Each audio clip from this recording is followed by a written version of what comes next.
right, Ray Powers. Make sure you check him out on internet radio. Well, my special guest for tonight, you see them in The Sopranos, Blue Bloods, Law and Order, and the list goes on. He's a dear friend of the show's. Back again. Let's give him a late night welcome for Dan Grimaldi. Danny, what's up, pal? Thank you so much for coming back. Well, pleasure to be here. You know, it's my favorite time of year, Christmas. I love Christmas. Me too. Growing up, I got to tell you why I love it so much. When I was growing up, we didn't have that much money, although we lived in Dyker Heights. We had a roof over our heads. We had food. We had love. But on Christmas, we went to bed with nothing. No Christmas tree, no decorations, Get out of nothing. here. We went to bed, and my mother and my aunt and my uncle and my father stayed up all night. My father went out and bought a Christmas tree. He either got it for free or he bought it for 50 cents or a quarter. They decorated the whole tree. They went and bought presents and they put it there. And we had this staircase that would come down, and it had spiral staircase. Not a spiral staircase, but it had separations. And my bedroom, which I slept with my uncle, my brother, and my two brothers. People used to ask me, you had a room? I said I had a drawer. I didn't even have a closet. Jesus. The closet went up to the roof.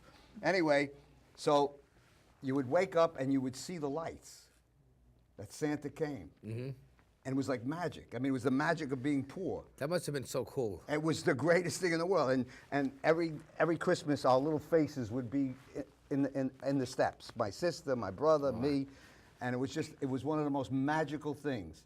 Then when you got old enough and you didn't believe in Santa anymore, then you had to be all night putting the things together, decorating the tree. It lost all its fun then, because then you were up all night with the adults.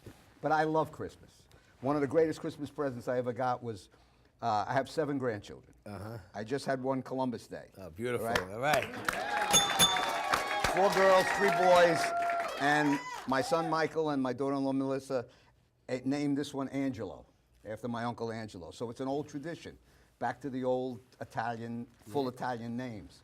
But on the 26th of December, my son Michael, they have 4 kids, and actually 5, and they named their daughter Juliana, and she was born on the 26th of December. Wow. Actually, in the right past Christmas.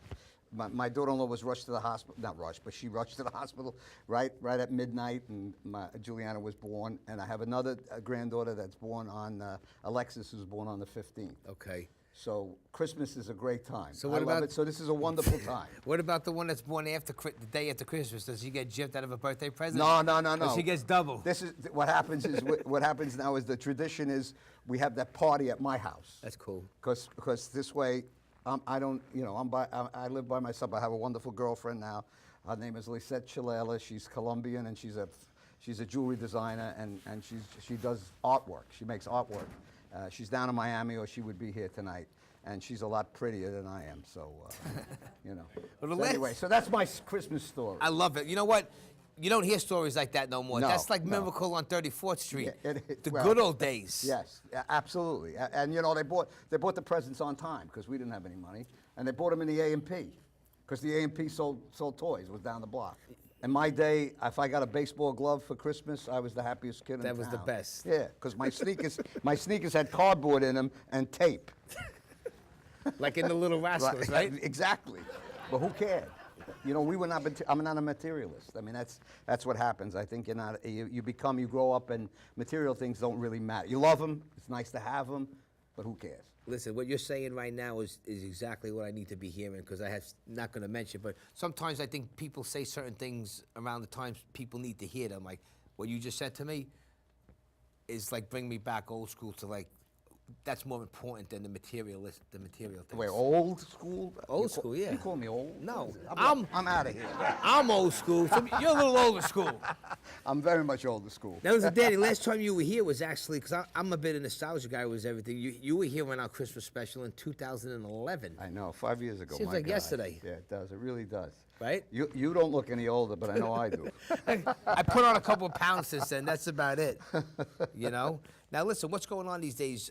Life after The Sopranos. You're doing a lot of Yeah, independent you know, films. I mentioned this I think 5 years ago. Was when I was just learning off the street. When I went to study at Strasbourg, and my first teacher was Ed Covens, and Ed told me, he said, Danny, you're going to make it real quick, or if you got the guts to hang around, you're going to make it when you're old, because all the competition dies. So I'm old, and I'm working a lot. This year I did 3 plays. I did two short films. One won an award at the Atlantic City Film Festival. I happened to win. Which one Best is that Actor. one? The Quitter? No. No. It's a short film called The Atlantic Motel. Okay, that's what I got a clip of tonight. You know. Oh, do you? Yeah. Oh, okay, good. Yeah, That's I great. like that one. I did too. That totally took you out of the box Well, from the Soprano Oh character. yeah. Well, hopefully, you know, Sopranos. Again, I'm so grateful to be a Soprano. I'm so grateful to have been on that show. And David Chase, genius. You know, Jimmy was wonderful to work. Everybody on the show was wonderful to work with. And I was the atypical gangster. I mean, I really was.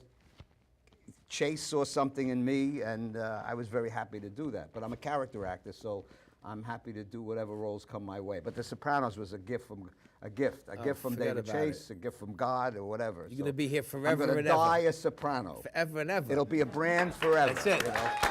Really. I wish I could sing like a soprano, like Killer Joe. But you know, I was in the audience. Singing and being very happy because I can't sing. The water in the shower goes back when I sing. Now listen, I ask every soprano that I have the pleasure of having on my show to share, like, what was one of your fondest moments or your most special memory, a funny story that nobody else would know but yourself, that you could share with everybody. That would love to hear it, you know? About Jimmy? Yeah. Well, there's two short stories. One of them was one night. It was he and I. We were working on a scene, and it was late, and we had been working on it for a few hours, and it was his close up, and so when it's the other actor's close up, you're feeding them the off camera lines, and the assistant director came to me and said, "Look, Danny, we want you to go home, because you have a big scene tomorrow, and we would like you to, to go home and, get some rest and prepare." And I said, I have to feed Jimmy his lines. I mean, I worked with Rod Steiger. I was lucky. I was just lucky to work with Rod Steiger in Men of Respect back in the 80s. And of course, there's a famous story where Brando left Steiger on the waterfront, and Steiger never leaves the set. And actually, I had 4 lines, and Steiger stayed for 2 hours to feed me my off-camera lines. So, I mean, so you learn from the best, and you take the best you can from them. So I said to them, they said, "No, we want you to go home." And I said, I'll tell you what, take me off the clock, and you don't own me anymore, and I'm staying.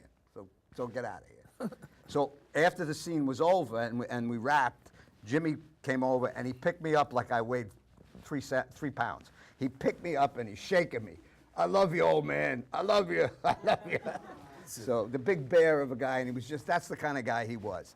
Another time, another story, and this is, I was pretty well known not to blow lines. I mean, I was pretty good on my lines. And we did this scene, and sometimes you blow your lines and you can't get the line. Jimmy, I was very good on my lines, and so I kind of very rarely blew my lines, but it did happen. And sometimes when you blow your lines, you blow it over and over and over. You just can't get it. It's just one of those things. And usually you hope your partners are going to help you by being in the scene with you or whatever. So Jimmy was sitting at the desk, and Van Zandt was standing beside him, and I made an entry. And every time I entered, I would get to that line, and he would start laughing in my face. He would just start laughing. And I would say to him, "You're not helping me, Jim. What are you doing? You're not helping me." I got really pissed off. Like, how am I going to get the line if you're laughing at me? He said, "If you saw your face, you'd be laughing at you." I did get the line eventually, but that was one of those times where I was so frustrated. But we got through it. That's great. Yeah. Long live James Gandolfini. Now, you also won the Screen Actors Guild Award all the years. Yes. What year was that? That was 97 or 8? 2008. All right. You know, we 2008? went down 2007. Sorry. No, 2007 the show ended. Yeah, But, when did you win and the the SAG award? award was 2008. Okay. And it was an ensemble, and it was, you know, it was our swan song. It was our last year, last time that we could win it, and we were very glad that the Academy that they awarded it to us, and it was such a great feeling. It was a wonderful feeling to be a member of that cast and a member of that ensemble and win that award. I have it on my mantelpiece. It weighs about 40 pounds. Yeah. It's and you know, you look at it and you say, yeah, I did do something. I am an actor. You know, that's what you say to yourself every time I see it. Now, the funny thing is, because before you started acting, you have a PhD in computer science, right? Yes, I do. That's big. Yes, I do, yeah. When you know, as a young person, I was very good in math. And I tell people that, you know, if you're good in math, when Sputnik went up, the country turned to the math and science people, and I got scholarships and fellowships to graduate school, and I thought I was going to be a CEO or a president of a corporation. And first day on the job, I went to work for Bell Labs. I was a member of technical staff. I was a Bell rising star. I was I was somebody who they really thought was going to be, you know, a big deal. And I became a very big dud. Because I hated it. I hated it. I think I hated 9 to 5. And I think I told this story before, but you know, I'd come home from work and every day and say, I hate this job, and I want to do something else. And then one day I just woke up and said, you know, I could be an actor. Now, listen, let's talk about some of these other films, like Pasquale's Magic Veal. Some of our friends are in it, Vinny. Oh, yeah, Vinny Pastore's in it. Artie Pasquale. Artie Pasquale. And D'Onofrio's in it, and it's a sweet short film, made by DJ Higgins. And all my life I wanted to play a priest. It's very well done. It's very well done. And Artie, of course, Artie Pasquale was my partner on The Sopranos. We worked together on a number of episodes. The famous Seattle Coffee episode where we were the big mob guys and we couldn't collect any money. That was funny, yeah. We were like the gang that couldn't shoot straight. You know? So I think it's a very enjoyable film. I think it'll win some awards and festivals and stuff. Yeah, Artie was supposed to be here tonight. He's a sweetheart. Artie was always been very good to me. You know? Yeah, Artie's a great guy, terrific guy, really is. One of the last of the Mohegans, like the rest of you guys. Now, we have a clip of the Atlantic Motel. Okay. Can we share that with everybody? Absolutely. It's a fast clip because Okay. the movie goes in and out of all different sequences, and it was very good. So, control room, let's roll that clip. You know I asked for a redhead. Those are hard to come by. Is my hair a problem? No, it'll be fine. Would you mind changing into this? Sure. Whatever you like. Oh, why don't you use the bathroom? Okay.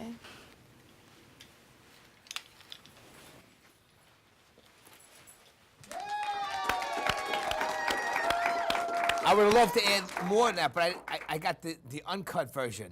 So there were other clips, and I got that only a couple of days ago, but that's it. I definitely want to watch the whole thing. So let's talk about some other stuff here. What do we got? You got a lot. Talk about the film from 2013, The Quitter. Oh, The Quitter.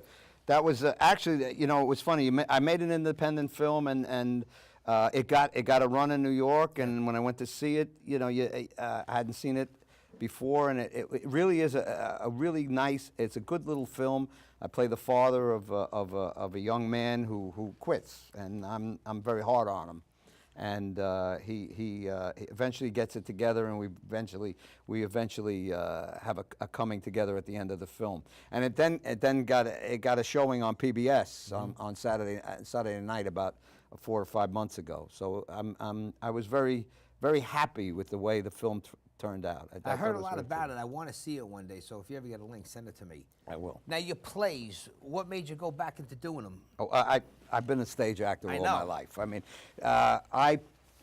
there's nothing like the stage for an actor. I mean, it is the test of the actor. For a real actor. Right. In Yeah. other words, for the way tell if an actor is really worth its weight in salt is to watch him on a stage, because there's no hiding, there's no anything, there's No, there's no no editing, there's no anything. It's you and your partners and the audience and the script. That's tough. And so I love the stage. I love the stage, and I'll act on the stage anywhere at any time, and money has no part in it. We did this play at the Actors Studio called The Last Days of Judas Iscariot by Stephen Gerges, and he's a Pulitzer Prize winner. It's the best play I've ever done in my life. We had 26 actors from the Actors Studio, and if you know anything about the Actors Studio, it's a very high level of talent and training.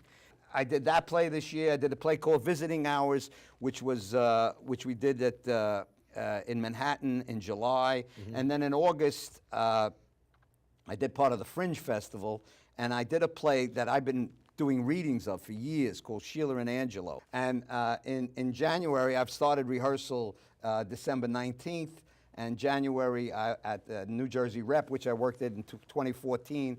I played a blind man in 2014 in Lucky Me, and that was a real challenge to bring that off. And one night, a woman came up to me and said, my father is blind, and you could have been my father. So, I mean, that kind of really touches your heart. So I'm in a play called The Jag with Louis Martini. Oh, love Louis. Louis Martini. And if we'd have mentioned his name, he'd call next day he'd be like, Johnny, you didn't mention my freaking name in that movie. I was in the movie with him. We're doing a play together at the New Jersey Rep. We run from, I think, January 12th to February 12th. Now I got something for you that I'm very curious about. And a friend of mine, and when I was reading all your new stuff recently, updated, Thomas G. Waits, the actor from The Warriors. Tell me the whole association and affiliation with Tommy. Well, I've known Tommy. I've known Tommy for a long time. We're both members of the Actors Studio. I think Tommy's a genius. He's a great I really actor. do. He's a great actor. You know, you go back to with Pacino and What, Buffalo? What is that? American Buffalo? American Buffalo Okay. and The Warriors? in the movies, and Tommy directed a play that I was in called Six Goombas and a Wannabe. One of the funny things is he wanted to open it up with a country western song. Six Goombas singing a country western song, and we just laughed them off. We laughed them off the stage. We said, Tommy, forget it. We're Goombas. We can't sing country. What are you, crazy? But he's a genius as an actor, as a writer, as a director, as a teacher. He's a great man to work with. He was here on the Christmas show actually 2 years ago, but when I was filming the new opening of the show about 7 months ago, I told him I was in the city, and he actually took time. I didn't even ask him to help. He goes, I'll come down and help direct some scenes. So he came down and he directed some cool stuff that I didn't get to edit together because I'm saving that for the next show because I didn't have enough footage for this one. But he was great. Well, Danny, is there anywhere people could follow you or find you on Facebook, or you're pretty much on the radar? You're under the radar, I don't right? go on Facebook. I don't even know what Twitter is. I don't know the other thing. Instagram, all this other stuff. Forget it. I don't know any of that. Well, there's a new site, caves.com. I barely do email. You go to caves.com. That's where Nick goes. So you can go to his website and he can find you there. But No, Danny, I don't do any social media. Okay. hey, listen, it's all good. We all know who you are. But thank you so much for coming on the Oh, it's show, a being pleasure, part of my John. late Always. night family. Always. I'd love to be on the Johnny Potenza show because I never knew that was your last name. That's it. Now it's gonna. All I know is you're Johnny P. P. That's it. You know what it is? Now I gotta go pee. No, but Johnny P was what they called me in the music business when I was as a drummer. So I carried that from here. But now my father always said, "Well, you don't use your last name." He passed, but I want to. Potenza, I think, is a great name. It's a terrific name. You know, so wonderful name. You know, Grimaldi, Soprano, Potenza, Gotti. But Danny, come back anytime. Thank Danny you. Grimaldi, everybody. Thank you very much. All right, Danny Grimaldi. God bless you.